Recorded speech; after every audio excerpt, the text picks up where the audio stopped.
Rev, so I gotta ask, I don't know a ton about you. What's your online like Twitch, YouTube story? I'm a member of the Yogscast, if you know who they are. Like Sips is also a member of them as well. Okay. And you guys did a lot of like Minecraft stuff back in the heyday. Is that because I don't know much about Yeah, Yogs. Okay. yeah. We used to play like World of Warcraft together before it was like we did content and stuff. That's how we all met, Okay. and You just it met just moved into randomly like in like a raid one day? no, we met in like a guild called Goon Squad, which is what Yog stands for. It's like Ye Old Goon Squad, and yeah, it's just where that's just the story. We met about 13 years ago or something like that. But just randomly. Pretty randomly, yeah, pretty randomly, and we just all became fast friends, and then like went to play like some Minecraft and stuff. When did you first get on Twitch? Um, if it's 3 years on Sunday, 3 years on Sunday, we've been What? streaming. Okay. Yeah. What did you start streaming? Minecraft or what did you start with? I think the first game I ever streamed was like Hearthstone, but like then I'd stopped playing, and then I played some Dead by Daylight and Subnautica. Those were like my first games. Did you go? So you're a Blizzard guy like Sips then, huh? I like the Blizzard games. I don't really play them anymore though, but I'll probably play like Diablo 4 when it comes out. Okay. Do you have like a wheelhouse of like, hey, these are like Dan, like these kind of games are my kind of games? I generally just play like like a good like single player RPG story games, just or I'll play like I've been playing a little bit of Tarkov lately. Oh, I didn't know you But played Tarkov. I play a little bit of Tarkov. I play Minecraft, and I do a lot of just chatting as well. And I love D&D, man. Like the art, the stories and stuff, they're great. When you say art though, like isn't it just all in your head or no? Where does the art come from? No, so the art comes from the like campaign books and stuff like that. Mhm. So like, are you And reading rules or are they actual like stories? yeah, there's actual like stories. Actually, one of the dads on the server, Sherlock Hulmes, was saying he's actually now a credited writer in their upcoming book. Oh, really? Yeah, and he said like he loves D&D. He's got his own D&D show on Twitch and stuff, and it's like a dream come true for him to like get his work published by Wizards of the Coast. And so when you say a new book comes out, is that So you get your player's handbook, which is generally like a player's guide to the game, and then you get like the dungeon master's guide. That's like the guy running the game. That's where he gets like all his rules. Mhm. Then you get like a campaign setting, so it's just like a book that gives you a story to take the players through. So I thought the dungeon master made that up. That's not. Oh, you can also make it you can also make it all up on your own as well. There's like official campaigns, and then obviously a lot of DMs just use their own creativity to like make a story. So are you a DM or are you a player?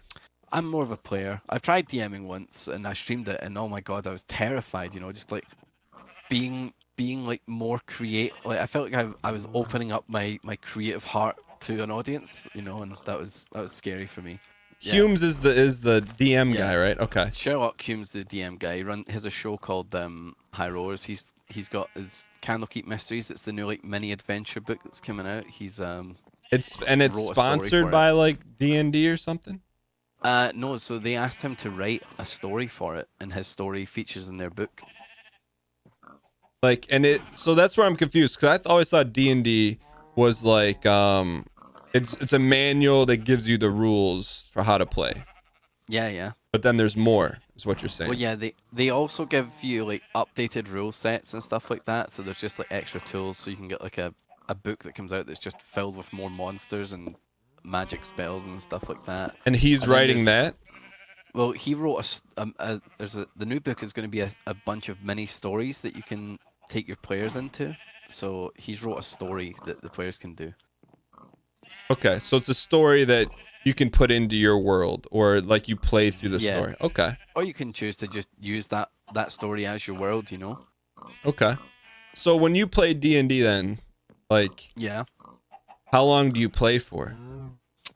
When I play a personal game on Sunday, and we play like 4 to 5 hours, but like it usually if it's getting streamed or whatever, it's generally like 3 hours. And it's basically like, for the best way to describe it, it's like you just make up stuff as you go. Well, kind of, yeah. You just like you make your character, and then you try to get inside their head. So like, oh, what would like Timmy the blacksmith think about think about what's going on here. You know, oh, there's all these people raiding the town. You know, like how would I react? It's kind of like just a lot of improv. Okay, so improv. So It's like then, improv adventure, yeah. so then, have you ever had like on a show like, one of your characters die? I don't think any of my characters have died when I've been streaming it or anything. My characters have died off streaming my other adventures, yeah. But what, so like, how come is your guy like super protected with like some kind of spell that he doesn't die, or how does that work?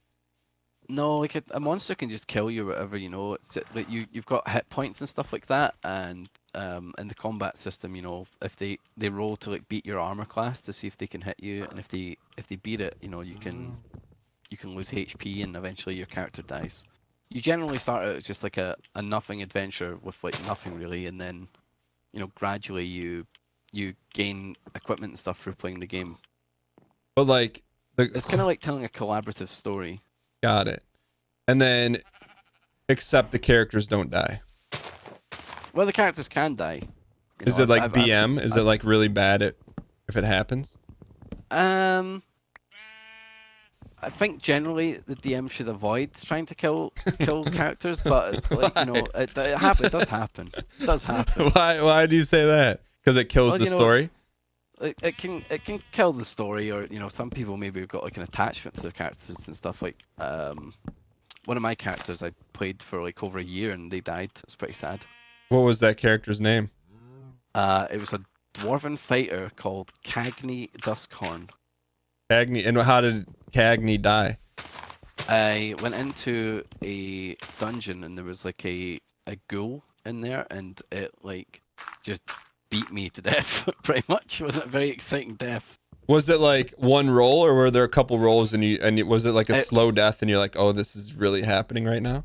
It was a pretty slow death because I had a lot of health, but it just keep hitting me, and it eventually got me. But like, where were your buddies with like the gnome healer? They were trying to save me and stuff. Like we had a druid healer, an elven druid, and he was trying to keep me alive, but you know, he didn't manage to. I died in the end. So when something like that happens, does the DM like laugh, or like what happened? Some DMs might, you know, but the DM's generally like your friend, you know. So like I think it'd be a bit rude if he laughed, you know.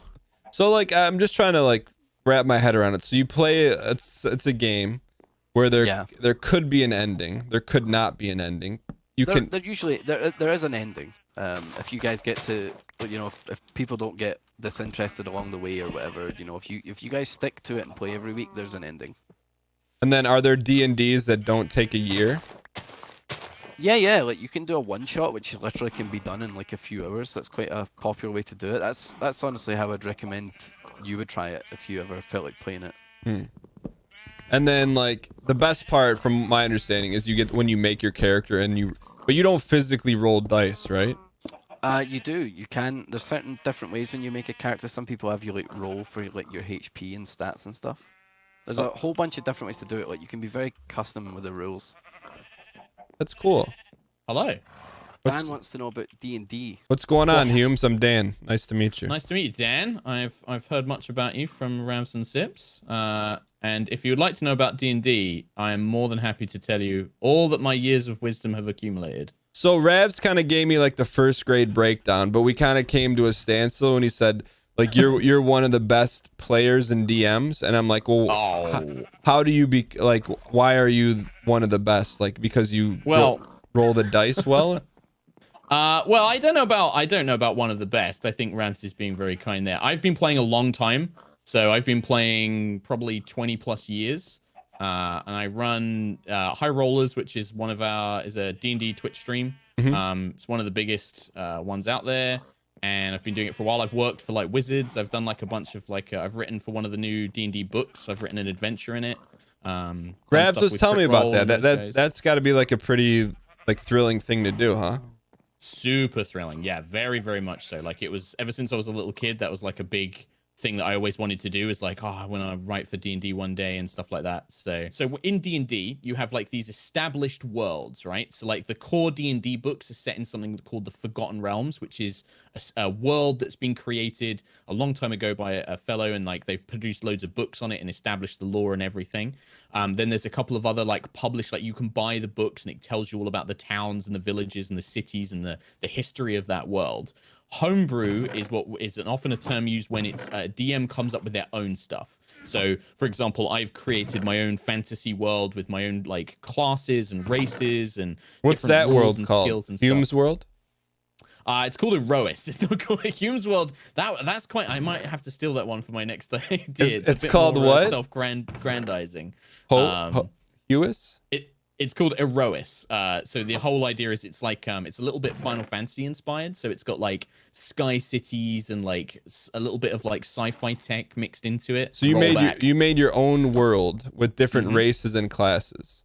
Some of them, yeah. I still use some of the stuff from D&D. So like if you've been talking to Rams about like all the different races and classes you can be, I still use those, but then I've added in some of my own as well. So like what? Like what's a Humes original?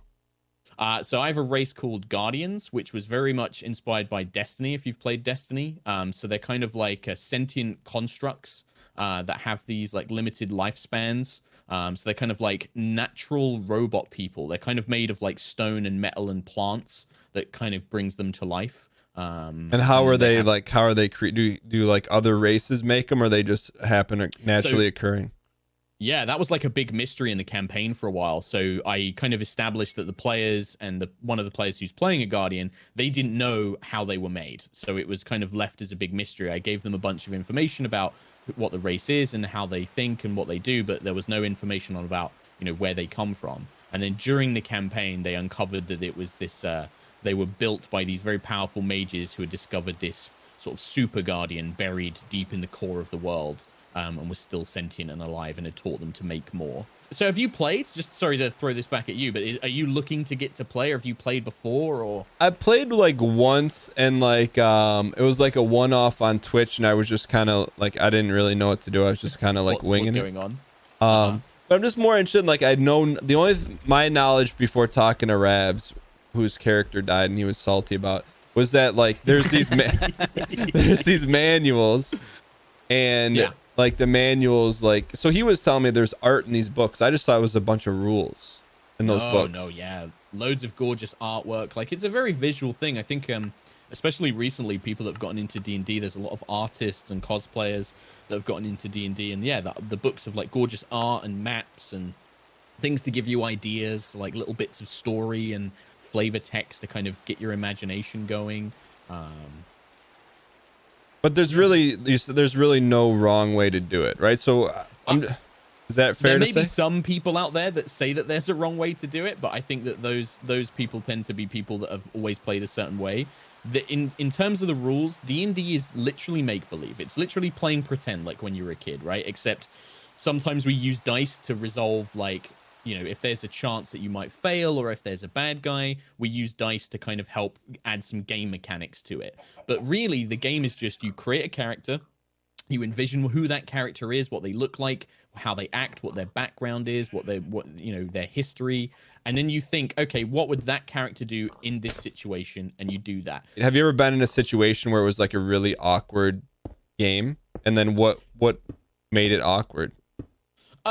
In my, I played with my childhood friends for a long time. Mm-hmm. So those guys, like, we knew each other really well. We were fine with each other. I've definitely played in a couple of games that were awkward, and there was an incident. I was in a streamed game that kind of went very badly. The DM made some very poor decisions. And what would you define as a poor decision? Well, it involved adult topics that people were not cool with, let's put it that way, right? I don't want to go into the details, but it was very dodgy, you know? Yeah. So stuff like that, it does happen. But I think if you're generally playing with like people you at least vaguely know, or like are friends of friends that are like fairly decent folks, you're probably going to be okay. It does get awkward sometimes at the table. Like, when you play D&D, there's a different way to role play your character, right? So like maybe Ravs is, I don't know if Ravs is, you've talked about this already, mate, but like when you play your character, you could do everything like my character does this. Like my character walks to the wall and is looking for traps. My character goes up to the bar and orders a drink. Or you could go first person and be a bit more theatrical with it. Like, hello, barkeep. I would like to order a drink for everybody. Tell me, good sir, where is the dungeon or whatever it is? Or you might do a funny voice. And some people that's going to be awkward and cringy for. Some people are going to love that as well, right? Like I'm very much in a doing funny voices and playing it all out because I'm a theater kid. So I love doing all that stuff. But you know the ending of the story. Well, you know it to an extent as the DM. Like I've got an ending in mind, but the characters are making decisions that I can never anticipate. So to kind of go back to your earlier question, there was a moment where the players had gone through this this kind of temple or this abbey of these cultists, and they were trying to do a stealth mission. It went really badly, and they ended up having to fight off loads of enemies, and I mean like way more than they could handle. Real quick, let me ask you, because I don't know. When you say went really badly, mechanically what happened? They didn't roll good, or they made bad decisions? So a mixture of both. They had bad rolls and made bad decisions, which is generally how things go badly in D&D. It's a little bit of 2 and 2. So they a couple of rolls went bad. They alerted guards. They made decisions in like, let's try and stay in this one area and fight them off. They didn't realize how many enemies there were. They tried to leave a certain way. They ran into more guards. Just like little things like that. It all kind of was like all these little different things piled on. But when that's happening, are you like, do you know there's 20 guards in this area and they don't know, or are you like, oh, let me pump a few more in there? No. So you could do as a DM, you could like, if you felt like, I've had moments where like maybe I've planned something out and it's not been as exciting as I wanted it to be. Like maybe the players have had like really good dice rolls, they've used like really clever tactics, and it's kind of trivialized the battle that I envisioned. And as a DM, I could be like, well, I'm just going to throw in a couple more guys here, like a couple more bad guys. But you don't do that. I'm going to add some more hit points. I try not to. I try and only do it when I think that it's going to add fun for them. Like if I think that a fight's a bit boring, I'll try and spice it up a little bit. But generally I try not to, because I want to reward them and be like, hey, yeah, you guys were really clever. You thought of this really cool thing, or you got lucky dice rolls. That's awesome. They're having fun. Make sure that continues. Is there a list of spells they can cast, or they can just say, oh, I'm going to cast invincibility. I can never die. No, there is a list of spells. So all the classes that can cast spells, and there's all these different classes like, sorcerer, wizard, clerics, bards, all these kind of different things with all different flavors. They'll have different types and spells that they can cast, right? And that's all printed in the player's handbook, the main sort of like core rule book of which ones you can cast. And then the higher level you are, the more powerful spells you can cast. So when you get to like the highest levels of wizard, there is a spell called invulnerability that basically makes you immune to all damage. But as that spell can be removed from you, so it isn't infallible. It's kind of got weaknesses too. What's to prevent someone, and I'm just running through scenarios, what's to prevent someone from being like, okay, hey, look, you're in a dungeon with 3 goblins and they're getting pummeled. Like, can't they just make something up that just saves them, or doesn't like, oh, I'm drinking this in the potion. Dungeon Master could, like the guy who's running the players and the goblins, or the players. So it is set rules, right? There are limited ways that you can interact with the world. So I don't want to get into the deep minutiae of the actual rules of the game, but when you get into a battle, for example, right, on your turn, so the game is split. Like as soon as you get into a fight, the game breaks down into turns. So everybody, you determine a fighting order, which is called initiative, and everybody rolls to see who goes first and who goes last in the combat turn. And then on your turn as a player, you can move. You can take an action, which is like attacking with a weapon or casting a spell, or maybe using a piece of equipment that you have. And then there's also something called a bonus action, and certain abilities and spells will use that instead of a normal action. Those 3 things limit what you can do. And whilst there are some set actions, they're generally kind of meant to be something that you can do, like physically be able to do. So you can't say like, I'm going to summon an army of ghosts, and then you just make that up. Like you can't do that. You're not Aragorn from Lord of the Rings, right? Lord of the Rings. Oh, you got it to it before me. I know my references, buddy. You know me. You can't do that because that's so. that's not on your abilities, right? If you're playing a fighter, you don't have that ability to do that. But you do have the ability to kind of think, well, how could I use these skills that I have, or how could I use this equipment that I have in a creative way? There's a freeform element to it, but it's grounded in rules, so it's fair. Do you know what I mean? Like, it kind of keeps it so that the game is interesting and will tell an interesting story. Rather than just being one player can just instant kill everybody.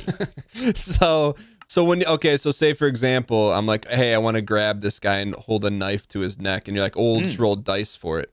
Like, but how do you know what dice to roll?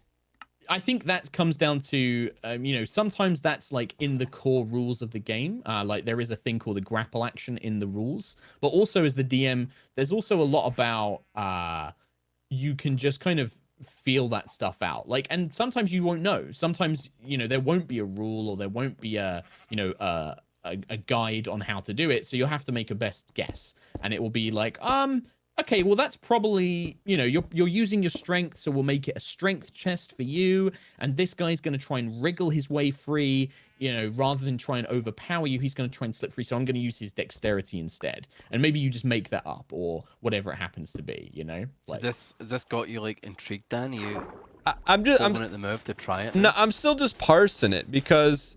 Yeah, of course. But just because, like, I don't. The thing that I'm trying to wrap my head around is that like. It sounds like there is an end game, but also not. So there is in the core books, each class, like barbarian, rogue, fighter, wizard, can go up to level 20. Yeah. So that's like the max level in the books. Now, in theory, the game doesn't have to stop there. You could keep playing as that 20th level character in that world as long as you and your group are having fun. But what I've found as a DM over years is most of the storylines that you build as a team will have a natural ending point. And that's the point where, like, you get to that, everybody's resolved it, the big boss, the big bad guy of the world is defeated, the world's saved, or whatever's going to happen, or, you've stolen the priceless relic that you were going to steal, or whatever it happens to be. You finish that and you're like, man, that was great. I want to play something new now. And then a new campaign starts, and you make a new character, and you start a new story and a new world. And that's generally how I found it tends to go. Some people do play the same game for like 10 years, and they just play the same characters. It depends. So then what have you found to be, I mean, if you've doing this for a long time, what has been like a kiss of death to like like a campaign, like me, like, oh man, like we lost them here? Player scheduling. Yeah, player Really? scheduling is that's a tough one. Trying to get people to play the same, like, trying to get people into a regular gaming session. And then especially as adults, people get busy, people have kids, people start new jobs, they move away, and then it just becomes impossible to schedule that game, and then that just dies off, right? People just, after a couple of weeks of not being able to play, or a couple of months of not being able to get a game together, it just tends to kind of fall off the radar a little bit. Yeah, it's just interesting because like you turn on Twitch and you see people playing, you see them really get into it. But then like there's a part where like, okay, what actually is going on, and who's in control, and is really anyone in control? I think that's like, the more of it you watch, the more you pick up on it, and you kind of begin to figure out like, oh, okay, he's the dungeon master, she's playing that character, he's making this stuff up, but they get to have a say in like what their character does, and they're making decisions that are surprising him, and all of this kind of stuff, like it's very much influenced. Like the DM is creating the world. The way I always see it is the DM is like a mixture of narrator and referee, and creates the world and fills it with cool stuff. But the players are the ones who get to decide where they go, what they do, how they react. And that's where the interesting stuff happens. Because as a DM, you never know, like, players will become attached to a certain NPC or a certain place that you just never expected. Like, there might be an NPC that they just, like a non-player character, like a kind of DM-controlled villager, or like a bad guy, who they just are like, I love this guy, and I want to just help them with their problems, and you might not expect that, and so that becomes like a cool thing for them to be invested in. So have you ever DM'd a game with Ravs in it? Yes, yeah. So Ravs was we've played a couple of times together, and Ravs played a special guest character in our stream game. So he played a storm sorcerer, so a sorcerer who has like the power of lightning and thunder and storms.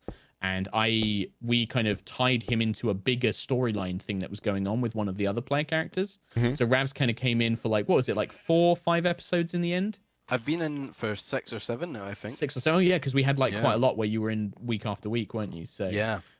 so yeah, like he came in like at a lower level. We did like a little introduction where he was like a guest character, and then they went off and did some other quest, and then they came back. Ravs came back into the story for a little bit, and then they eventually came to this temple, which was this kind of temple in the Valley of Storms, and it was tied into this whole campaign event that was going on. One of the characters, who's a priest of this god, had to go there to reclaim the temple and pass this trial, and that involved like basically freeing this storm dragon.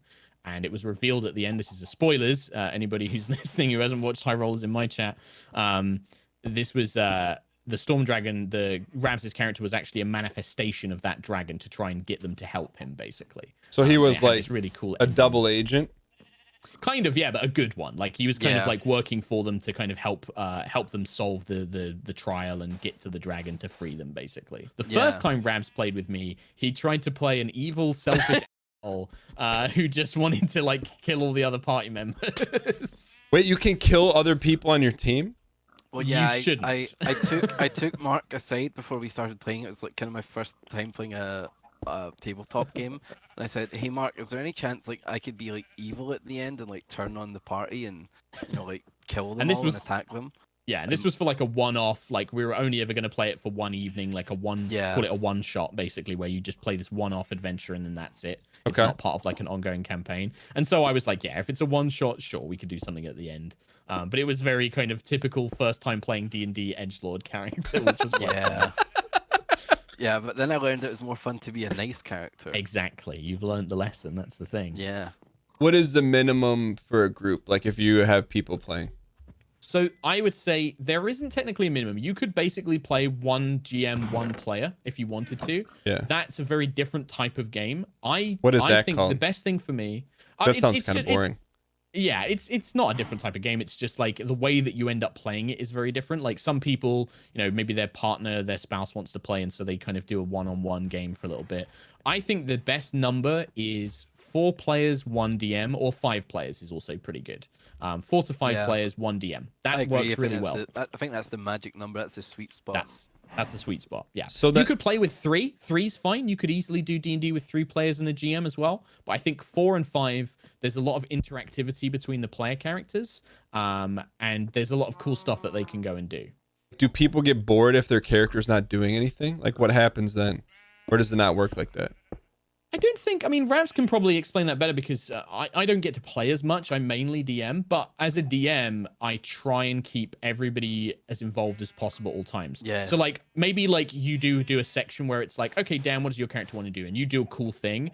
I'll find a natural break and be like, okay, while you're doing that, Ravs, what's your character doing? And then you cut to that player and that's do the stuff. tricky part about DMing, I would say. Like as a player, in my recent Curse of Strahd, I spent most of the session because I did something kind of unexpected, and someone tried to frame my character for burning down a mansion. So I willingly handed myself over to the people that thought I was a bad guy. I was like, okay, I'll hand myself in, and I pretty much spent most of the session just kind of tied up in a basement. Yeah. So and that's really definitely where a good GM will know how to still make that fun for that player and still jump back and do cool stuff. But it's also, I think that also comes down to the other players, right? That's not just the DM's job. It's up to the other players to involve everybody in the table in what they want to do. So like if let's say Ravs' character was wanted to go off and maybe did burn down the mansion. It's like Ravs taking the time to be like, hey, you should come with me and help me do this thing, or like we should do this thing together as a team. Try and make sure they're involving other players at the table, so you don't have just this like GM to one player, GM to one player, GM to one player. You try and make sure you have ways that the whole group is all drawn into the same thing.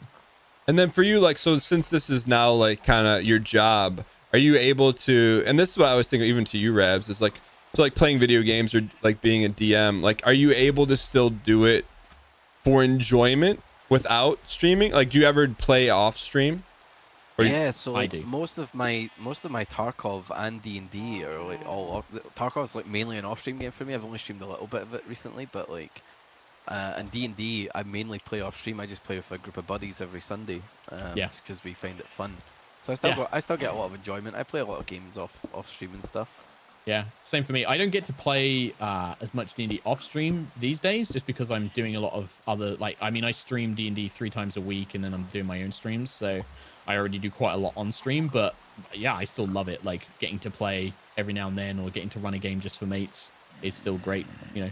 And there's a lot of different systems. Like, I kind of want to play a lot more different things. So there's, like, you know, there's a Warhammer Fantasy version of D&D, but it's a different rule set. There's different, like, you know, mechanics and classes and stuff. I want to really play that. There's like a Star Wars one that you can play. I want to play that, you know. There's a Star all these Wars different one? Varieties. Yeah, that's Yeah. the first one I ever played. That was the one Yeah. that Mark ran for us when I played Yeah. the evil asshole.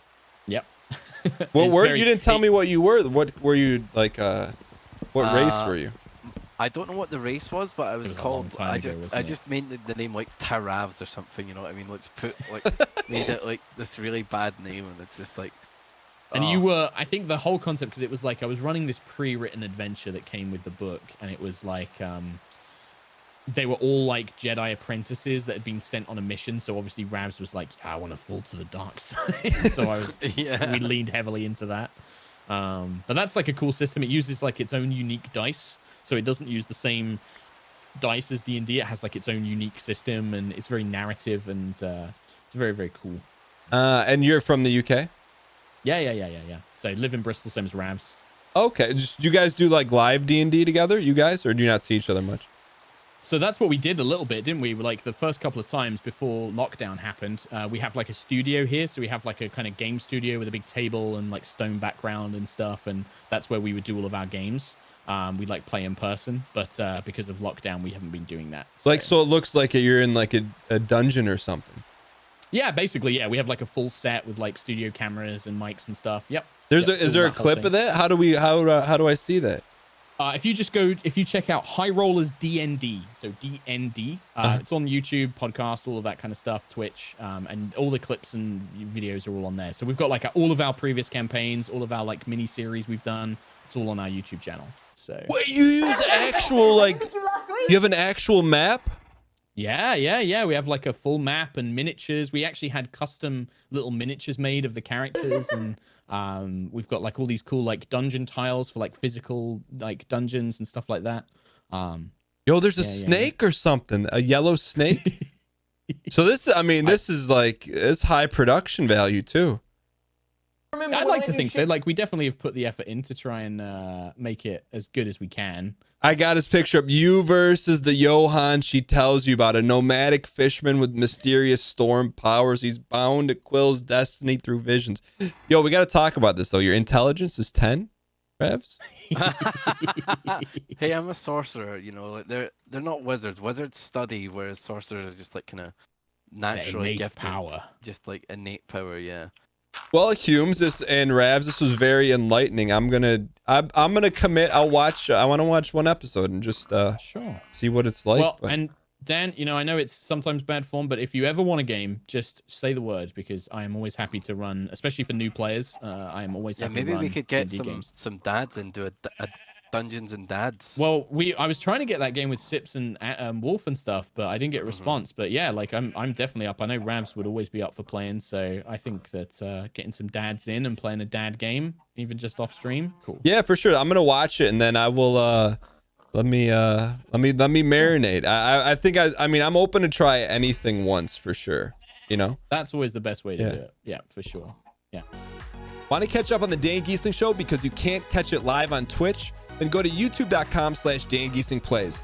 There you'll find every single one of our live shows cut up in an easily digestible episode for your viewing pleasure. Episodes are up within a couple days of the show, so you're never too far behind if you want to catch up and watch live. That's youtube.com/Dan Gheesling Plays to watch anything you might have missed on Twitch. The best way to describe it is like you just make up stuff as you go.